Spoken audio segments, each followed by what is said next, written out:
तो हेलो प्यारे बच्चों, मैं आशा करता हूं कि आप लोग खुश होंगे और अच्छे से पढ़ाई कर रहे होंगे। तो यहाँ पर देखिएगा, कक्षा 10 गणित अध्याय 3 दो चर वाले रैखिक समीकरण युग्म बहुविकल्पीय प्रश्न, इसका 10वां हल करने जा रहे हैं।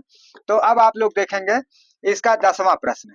10वां प्रश्न में दिया हुआ है समीकरण निकाय x बटे ए बराबर y बटे बी तथा ए एक्स प्लस बी वाई बराबर A square plus B square में y का मान होगा।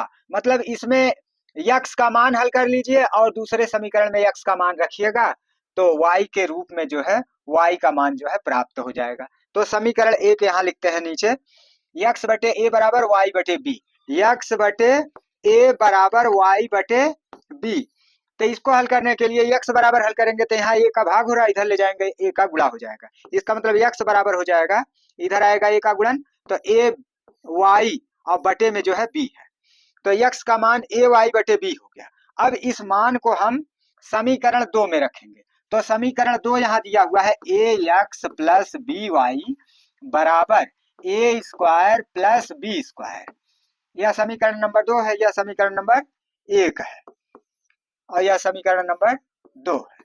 तो इसमें जो है अब x की जगह पर x का मान a y बटे b लिखेंगे, तो यहाँ a y बटे b लिखेंगे, a y बटे b x की जगह पर लिखेंगे, तो इसके बाहर से क्या है a है। अब जो है यहाँ पर प्लस बी वाई हो गया बराबर A square plus B square, और इसको हम कोष्ट के साथ भी लिख सकते हैं। तो यहाँ जो है a का गुणा a में हुआ ए स्क्वायर y हो गया, अब बटे में जो है b है, बटे b है, अब प्लस यहाँ बी वाई बटे कुछ नहीं है तो बटे 1 लिख सकते हैं। अब जो है इसके नीचे b लाने के लिए इसके ऊपर नीचे b का गुणा कर दें, यहाँ b का गुणा कर देते हैं और बटे में भी b का गुणा कर देते हैं, तो दोनों का हर बराबर हो जाएगा। अब यह बराबर किसके है, ए स्क्वायर प्लस बी स्क्वायर के बराबर है। तो अब आप देखेंगे इसके आगे,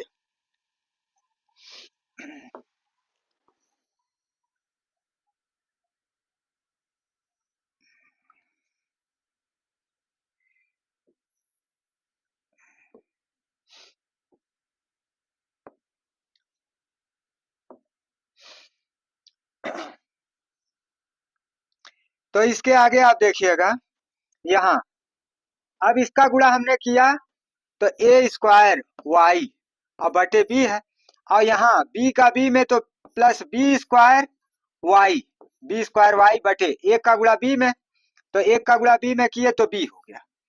अब जो है बराबर यहाँ ए स्क्वायर और प्लस बी स्क्वायर, ए स्क्वायर प्लस बी स्क्वायर के रूप में है। तो अब इसको हम क्या करेंगे,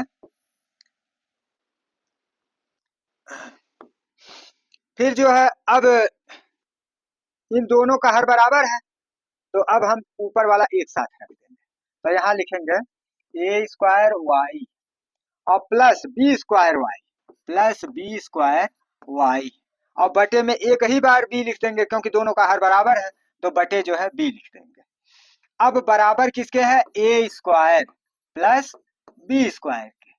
अब यहाँ जो है बी का भाग हो रहा है, उधर ले जाकर गुणन कर देंगे, तब यहाँ पर जो है बचेगा A square Y plus B square Y और बराबर बी का इधर गुणन हो रहा है, तो ए स्क्वायर प्लस बी स्क्वायर और इंटू यहाँ पर हो जाएगा बी, चाहे पीछे से गुणा करिए चाहे आगे से गुणा करिए बी का, तो साथ में हो गया, तो इसका मतलब गुणन है।